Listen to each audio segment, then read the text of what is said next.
my best friend, a little Asian girl. She was blind, but every day we would have lunch together. She'd have these great barbecue beef sandwiches, and I'd have these boring peanut butter and jelly. So every day we would exchange lunch. Now what I didn't realize until I got older, she never saw me exchange those lunches.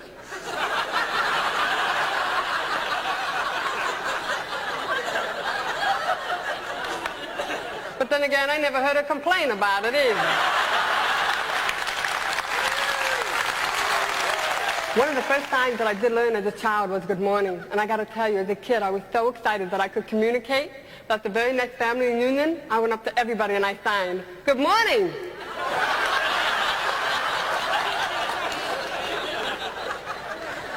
I guess you can say they're not morning people. Then they found out today that I had started giving me hearing aids and I started learning how to talk. So as far as they were concerned, I was fixed. They sent me back to public school. I was in public school in 4th, 5th grade. I stole money.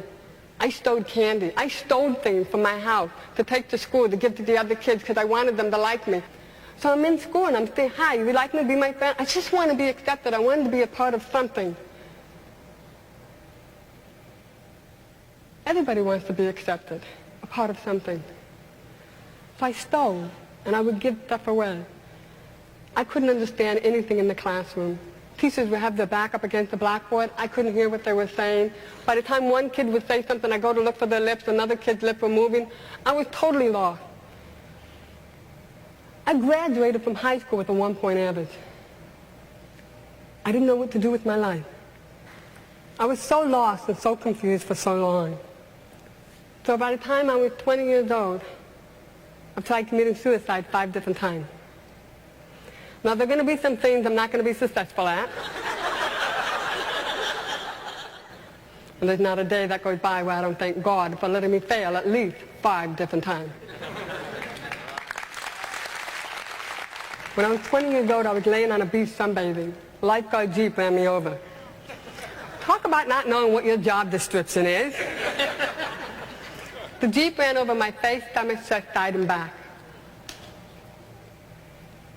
I was laid up for 5 years. I died at the scene of the accident. I saw life after death. At least I believe I did. When it happened to me, when the Jeep ran over my face, I opened my eyes and I saw the bottom of the Jeep. And I could see the 2 rear wheels coming at me. And all I could think about is I need to protect my head.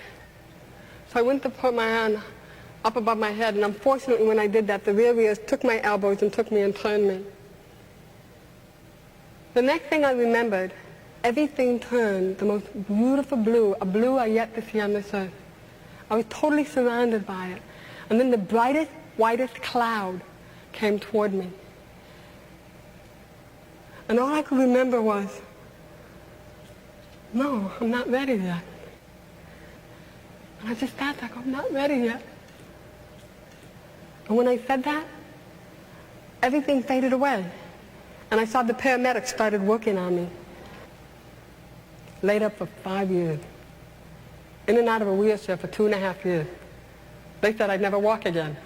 I figured I didn't hear them. I got up and I left.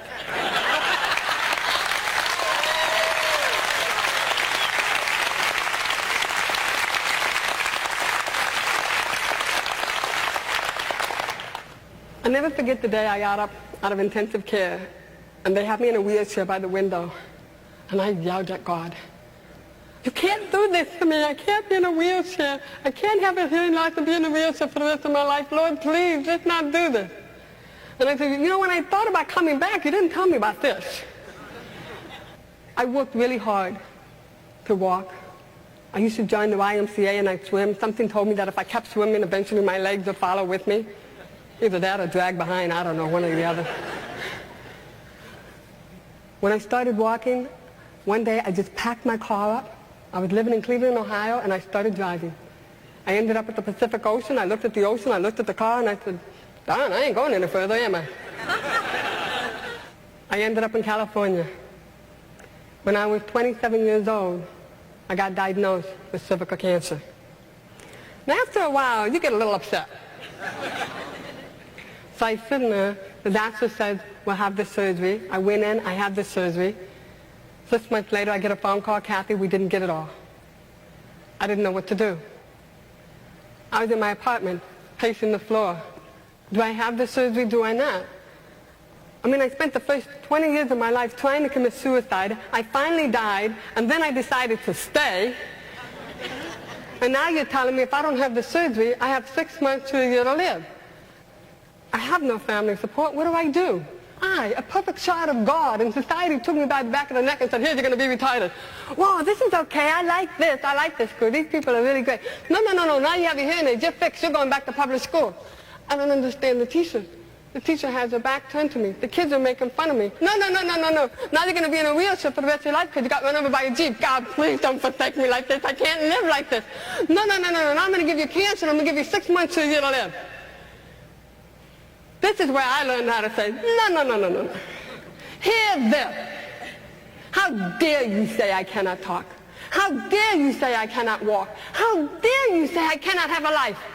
How dare me for listening to you?